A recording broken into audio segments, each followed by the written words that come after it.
Yeah, because if you do the practice, at the end of the practice, you've succeeded. It's not dependent on what happened. It's not dependent on what happened. If you do the practice means that you practiced. That's all. It doesn't mean that you succeeded. No, it means that you practiced. Well, not only not judge it, but if that's the way you're relating to it, then you don't have much space to meditate. You know what I mean? You're like under the gun to meditate. So it's important to create a context for the practice, and the context for the practice is that no matter what happens during the practice, it's a success.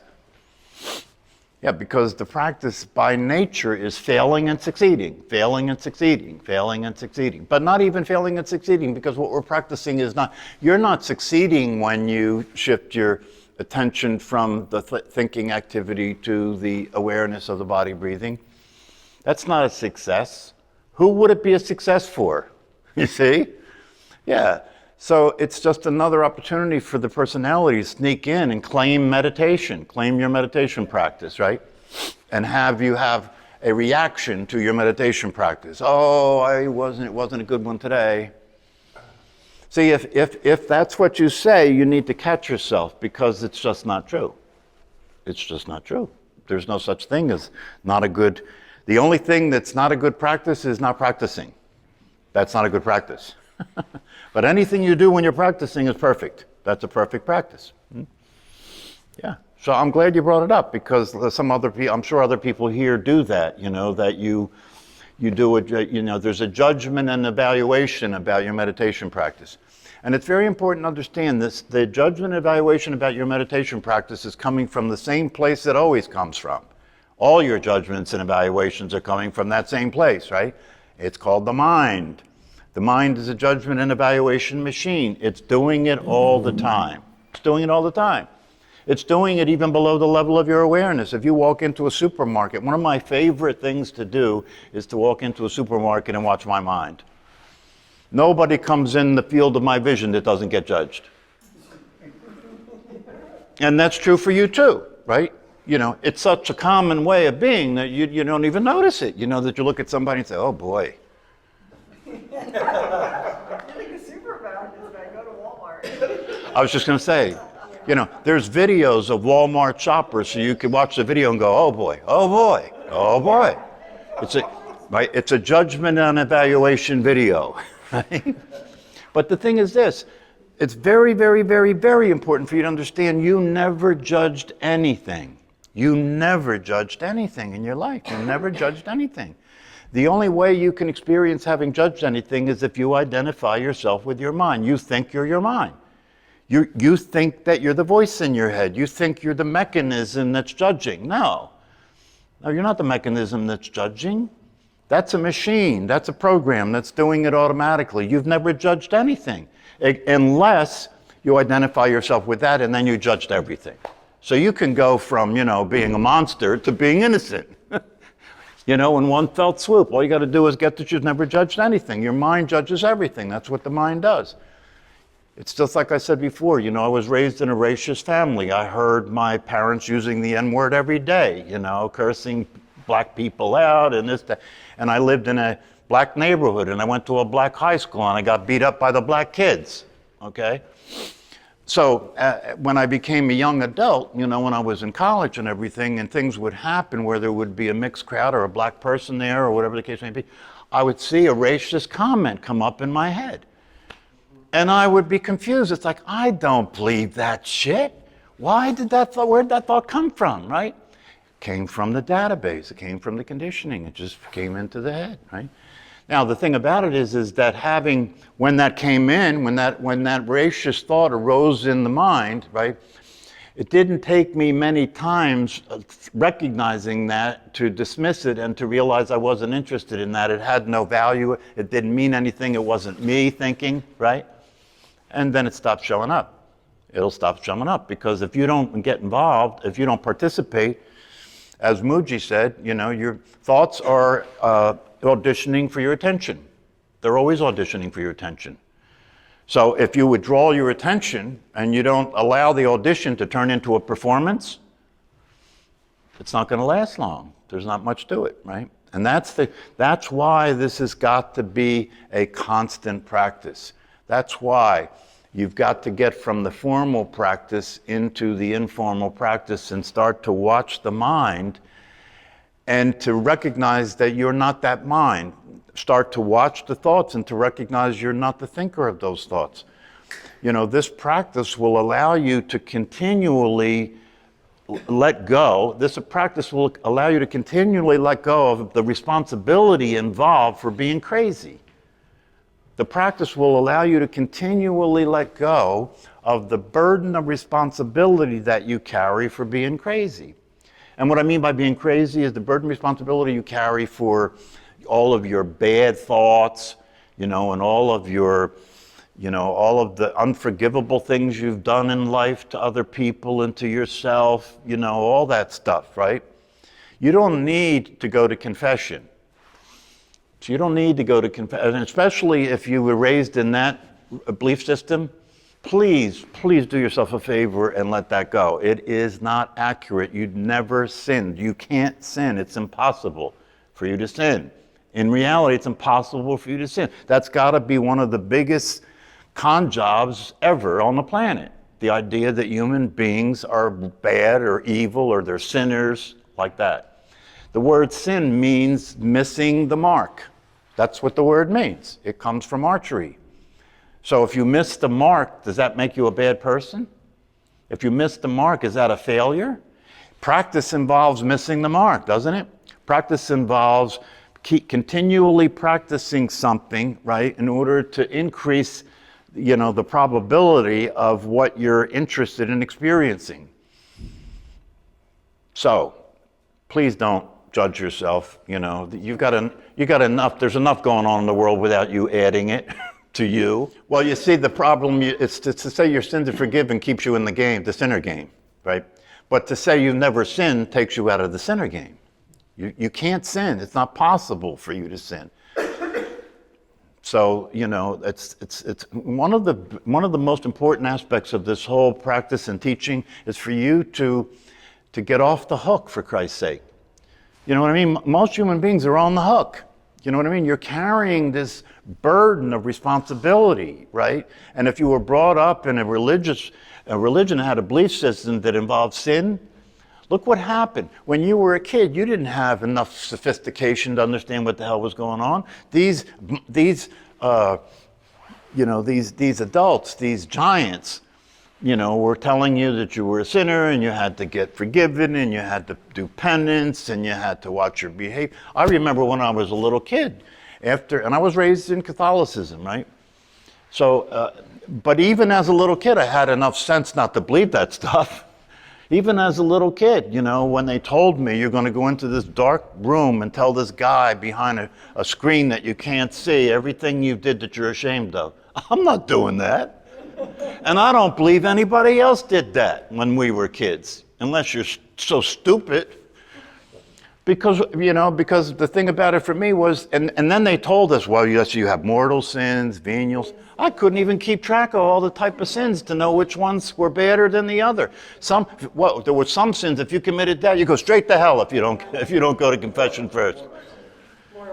Mortal sins. See, I was smart enough to realize I know I'm going to keep sinning, right?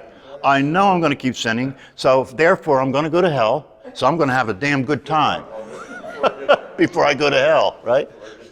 But see, what this is about is realizing, and you know, we're speaking about specific religions right now. They're all not that crazy, right? But the reality of it is, what these teachings and these practices are about is getting off the hook, letting go of all that nonsense.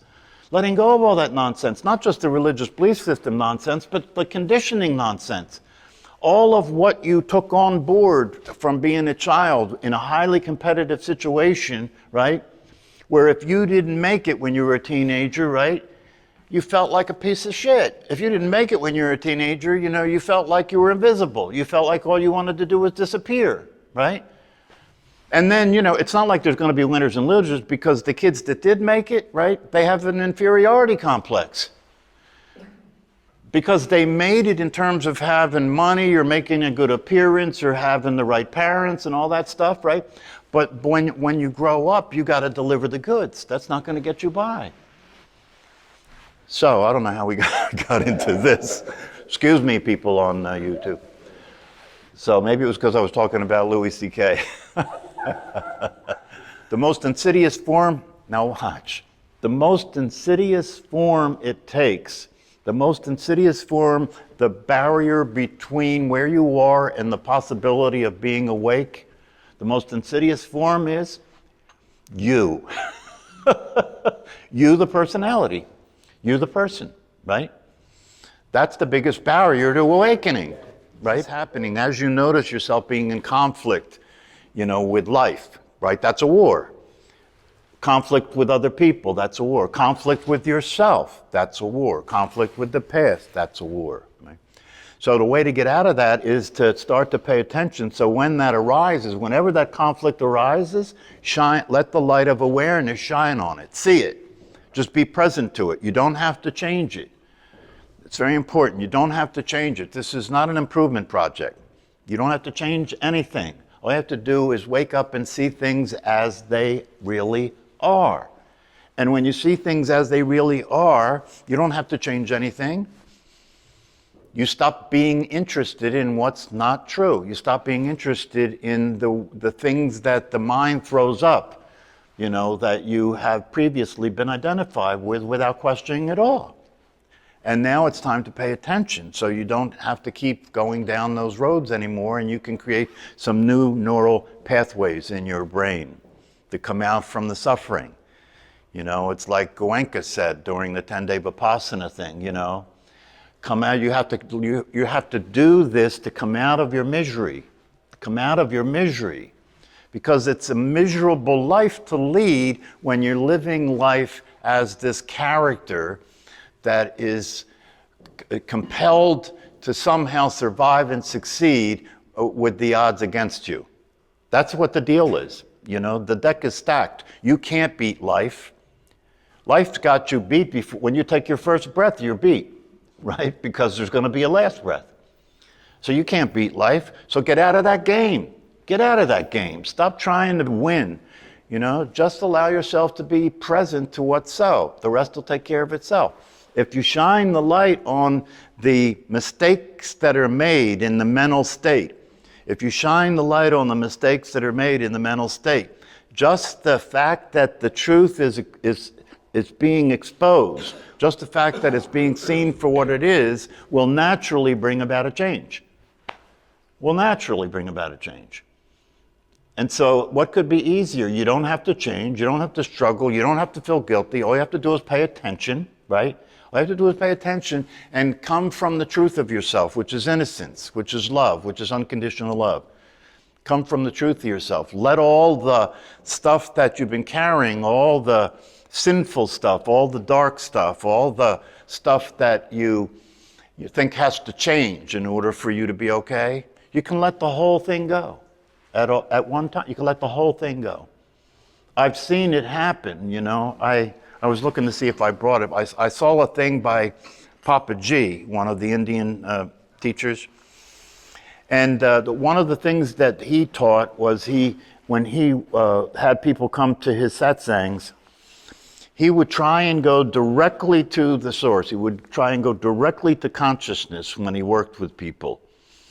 And I actually, there's videos of him working with people. And, don't get me wrong. It's not like this is everybody and all the time, right? It wasn't even the case for Ramana Maharshi. It wasn't, it's important to understand that most of the people who went to even the greatest spiritual teachers did not realize enlightenment. Most of the people who went to even the greatest spiritual teachers did not realize enlightenment. So you can't go by that. You can't go by the lottery winners and think that that's the way you're going to approach this thing, right? Because, the people who experienced enlightenment, for example, in front of Papa G, I remember, for example, Muji was a student of Papa G. And the video is still out there where he was at a meeting with Papa G. And he was sitting in the back. And the way Papa G would do meetings is you write him a letter, and you hand it in. And then when he would do a meeting, he'd read the letters, and then after he read the letter, he'd say, is this person here? And if the person was here, he'd say, okay, come up and sit in front of me, right? So Muji was there, and he wrote him this letter saying, I forget the details of the letter, but, I want more than anything in my life to wake up and be enlightened, all that stuff that people say. And so he called him up and had him sit in front of him, and Muji reports that he was freaking out. He said, I was so freaked out that I couldn't even hear what he was saying anymore. That's how freaked out I got. And all he said to Muji when he called him to sit in front of him is he said, if you want to experience the truth, you've got to vanish. This one's got to vanish, right? And Muji got pissed off and left. Yeah, he got pissed off and left. And then he was getting ready to leave, right, because he was insulted and he felt like this is a waste of time. This guy's a sham. Why did I do this, right? He's packing his bags, and it was hot, so he decided to take a break and take a walk outside. And he went outside and he was walking around. And then while he was walking around, at some point, because you see what happened there was he realized that that Papa G was not going to magically enlighten him, right? He realized that nobody was going to magically enlighten him, right? So he went away frustrated because he was hoping for that miracle. People go to see these teachers like, oh, maybe they'll enlighten me, right? Well, that's mostly not true. But he was outside walking around, and all of a sudden he looked at his hand, and he couldn't recognize his body as his. He looked at his hand, and it was like, what? He couldn't recognize his body as his. And he had this enlightenment experience, right? And then he went back, unpacked his bag, and went back to the meeting again. So it's kind of like this. It's like you can, all that you and I can do, right, as far as this process of practicing and learning and so forth is concerned, right, it's end up in one of two places, right? Either through that process it was in the cards, or for those of you who have read Ramesh, it was the will of the Lord, thy will be done. It was either in the cards for them to wake up, and in which case the work that they did was preparatory, right? And they had the enlightenment experience that everybody is hoping for, right? So you'll either end up there, right? Or you'll end up not caring whether you do or not. Both places are perfectly fine, you see. Because if you really understand the enlightenment process, you'll realize that it really is not worth caring about. Because if you really stop and look at it, right, what is enlightenment? Enlightenment means you realize your true nature, right? You realize the truth about who you are, and you realize the truth about reality, right? That's what enlightenment is. However, that's already the case, okay, before you realize that it was already the case. So nothing is going to change. It's always been that way. And you may spend the rest of your life dealing with your petty personality, right? And practicing meditation and deepening your understanding of everything, right?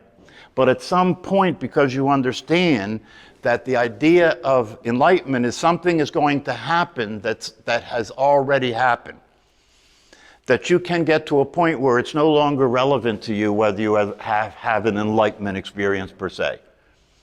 But you understand who you are, that's all.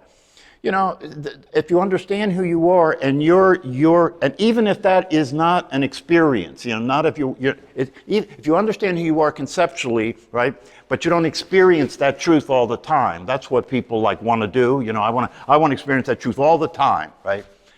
But even if that's not the case, but it's something that you are confirmed about, that you don't doubt it, right? You're confirmed about it, right?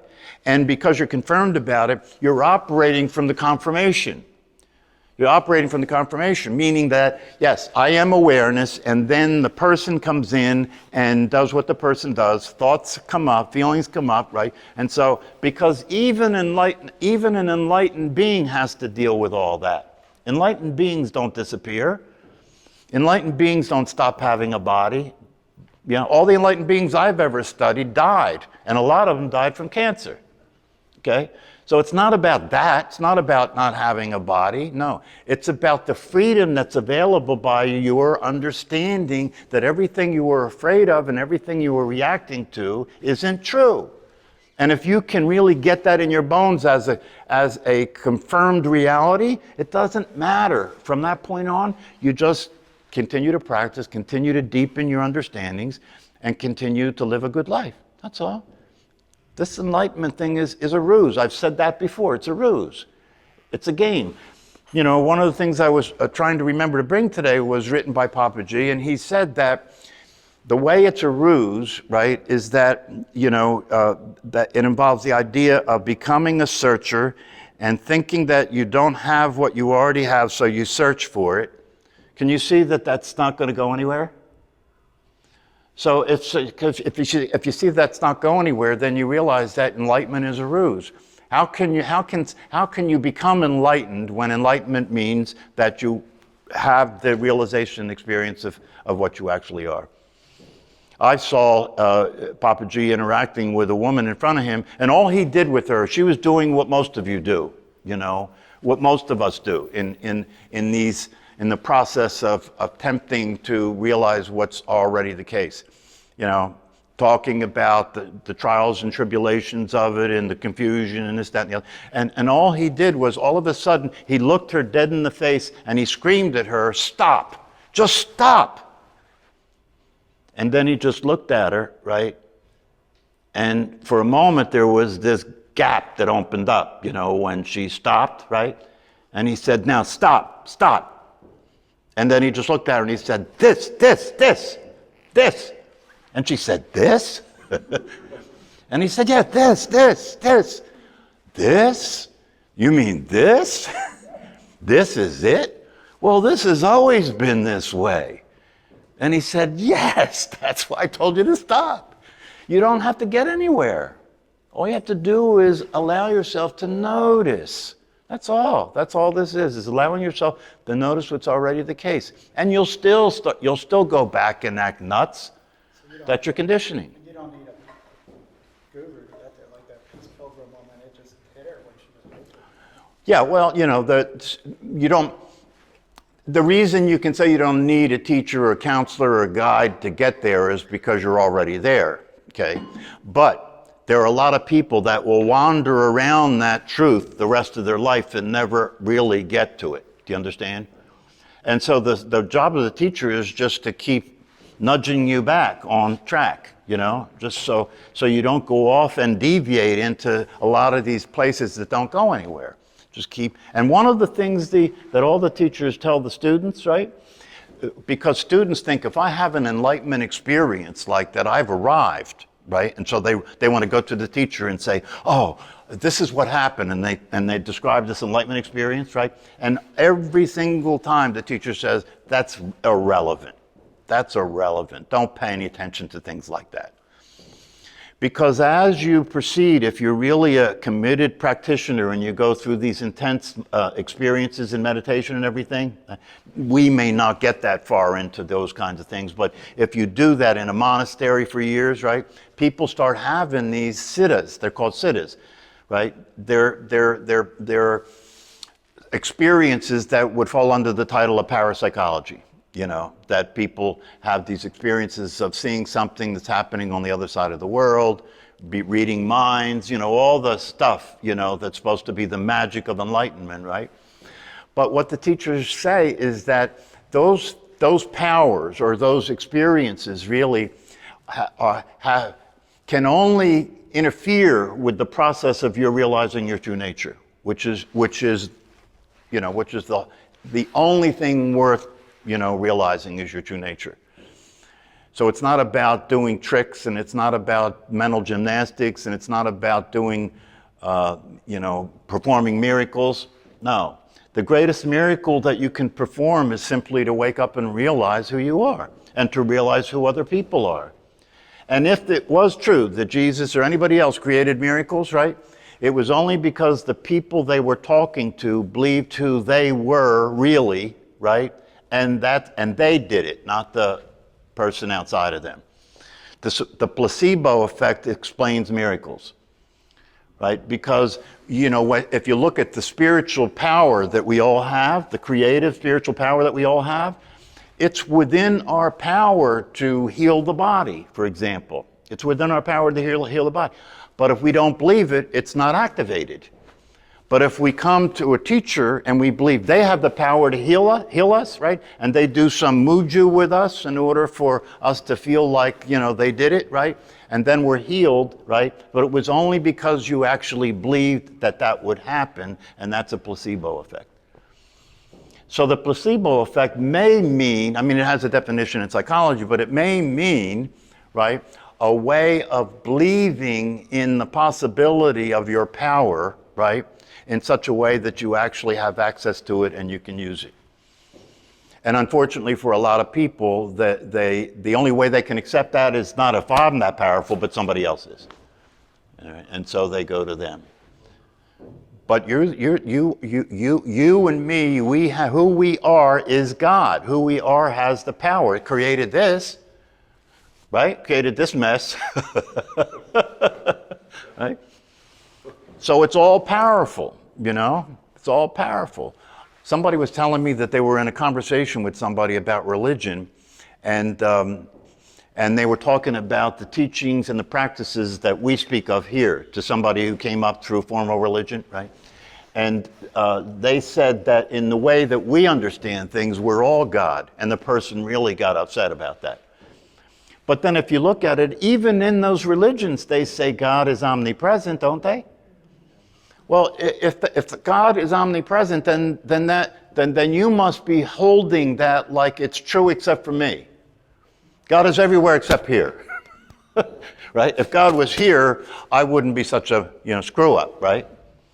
But that's not what it meant. It meant that God is everywhere. And then if you take that further and you understand that God is an energetic field, right? It's not a personality, right?